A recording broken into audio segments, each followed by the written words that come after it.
Donc voilà le seul aménagement que l'on peut voir sur la plage de Fatick. J'ai parcouru la plage à peu près vers le pont de Fatick jusqu'au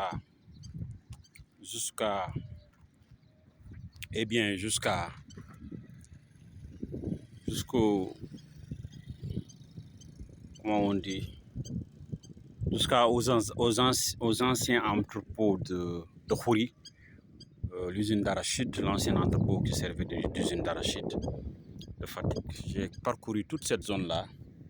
Je n'ai vu que cet aménagement. Je n'ai vu que cet aménagement comme un endroit où les gens peuvent faire un peu de sport, qui est d'ailleurs en état de dégradation, puisque, comme vous le voyez, il y en a qui sont à terre. Il y en a qui sont à terre. Il y en a aussi qui commencent à être rongés par par l'oxydation. Parce qu'il n'y a pas d'entretien, on n'a pas refait l'entouris. On devait mettre de l'entouris ou même mettre des installations en inox, ce qui aurait permis de renforcer la durée de vie de ces appareils de sport, de ces équipements sportifs. Vous voyez, les équipements sportifs sont en nette dégradation. L'idée, elle est bonne d'aménager, même si l'espace est trop réduit, d'aménager. Donc je suis là sur à peu près à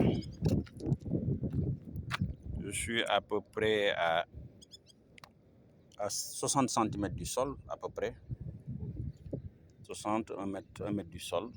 Donc et tout le reste c'est la plage. On aurait dû continuer ce genre d'aménagement jusque vers la plage, jusque sur le rivage. Ça demande véritablement des moyens, mais ça aurait permis quand même de permettre aux gens de mieux circuler et de mieux profiter de la plage. Et on aurait pu mettre aussi L'installation est un peu sommaire par rapport à... Même si il faut saluer l'initiative au début, mais ça manque un peu d'étendue. Ouais.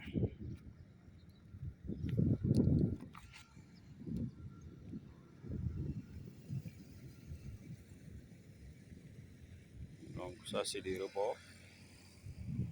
C'est des rebords de la plateforme qui commencent à être gagnés par la rouille, mais ça peut se rattraper. Mais il fallait avancer simplement la plateforme jusqu'à la mer, tout le long de la plage. On bétonne tout le long de la plage. Ça demande peut-être maximum 2 milliards.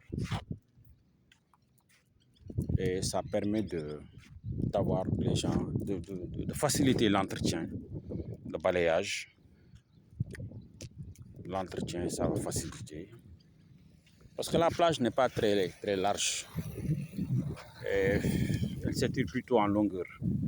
Donc l'aménagement ne peut ne pas être trop coûteux s'il est bien pensé et si on met les moyens nécessaires. Donc on a une petite embarcation là-bas. Vous voyez, ce qui prouve que c'est un bras de mer qui est navigable. Tout ça, c'est des potentialités qu'on peut exploiter si vraiment l'aménagement y est. On met des cocotiers tout le long du rivage, tout le long du parcours, ainsi qu'une clôture métallique, plus des caméras de surveillance pour éviter des intrusions qui sont nuisibles à la propreté de la plage, comme le fait de jeter des ordures ou des cadavres d'animaux morts. Des cadavres d'animaux, pour ne pas me répéter. Donc voilà, c'est votre votre ami, un passionné de la nature,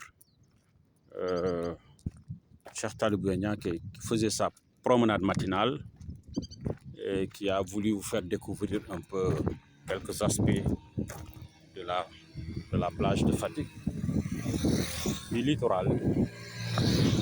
C'est ça les véritables berges du Sine. Ce n'est pas une place publique qu'on aménage seulement, on met une tribune qu'on appelle berge du Sine. Non, les berges du Sine, c'est ici même. C'est ça les berges du Sine, véritablement. Je ne suis pas contre l'aménagement de cette place publique, mais ça ne suffisait pas. Il fallait connecter cette plage publique à la mer, au rivage, au littoral, pour que ça ait vraiment, l'appellation berge du Sine ait vraiment son sens, parce que les berges, comme on le sait, c'est le littoral. Vous voyez, une édure pestilentielle, hein? Un animal mort qu'on a jeté sur la plage. Vous avez un vautour qui s'est fait tout à l'heure, hein, sur un cadavre d'animal mort. L'odeur pestilentielle fait que je ne peux pas m'approcher pour des raisons de santé. Mais c'est dommage qu'on jette des ordures, qu'on jette des cadavres d'animaux morts, des cadavres d'animaux. C'est tellement écœuré par ce genre de pratique que finalement je ne trouve pas les mots.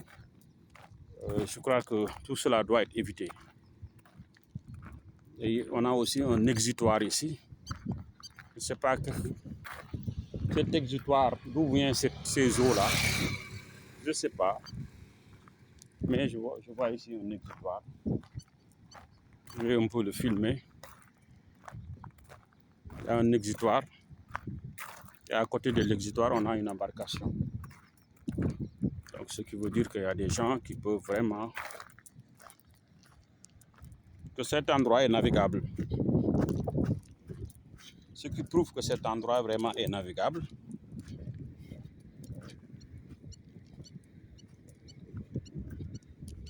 Maintenant, d'où vient cette eau qui est jetée à la mer, je ne sais pas. Je ne saurais le dire. Peut-être des bassins qu'on a aménagés un peu plus loin, peut-être même. Donc on a ici un exutoire.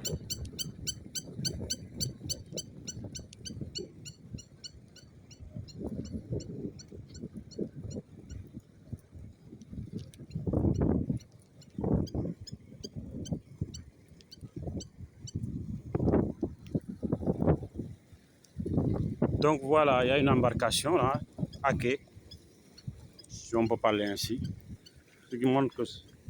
Et ici, on a un exutoire. Hein? On a un exutoire. On entend même le bruit de l'eau. Apparemment, c'est de l'eau de pluie. Apparemment, c'est de l'eau de pluie.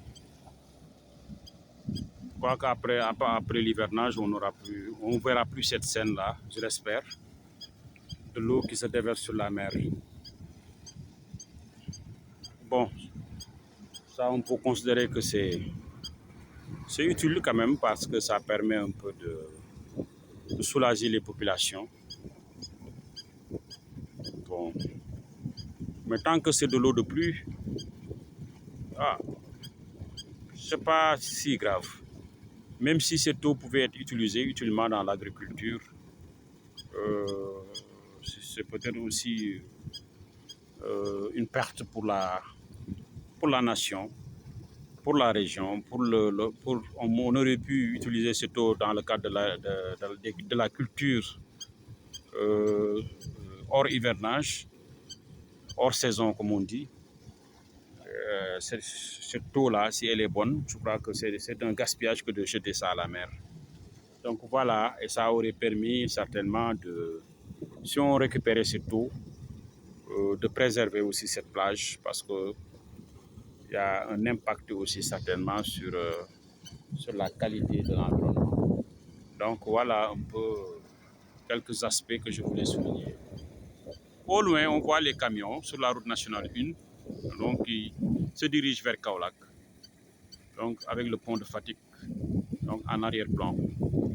Donc on a ici donc une embarcation qui prouve vraiment que cet endroit est navigable et que les gens peuvent vraiment s'y aventurer quand quand il y a une montée des eaux, ou bien simplement avec des embarcations légères. Donc, on voit un pélican qui est en train de passer. Donc, et d'autres animaux qui sont là, vraiment. Des hérons, des animaux. Il y en a un peu quand même. Quelques animaux. Pas des animaux, disons quelques oiseaux qui sont là. Donc, c'est un endroit écologique qu'on peut valoriser, vraiment. Les gens peuvent venir ici et découvrir des espèces d'oiseaux qu'on ne voit pas à Dakar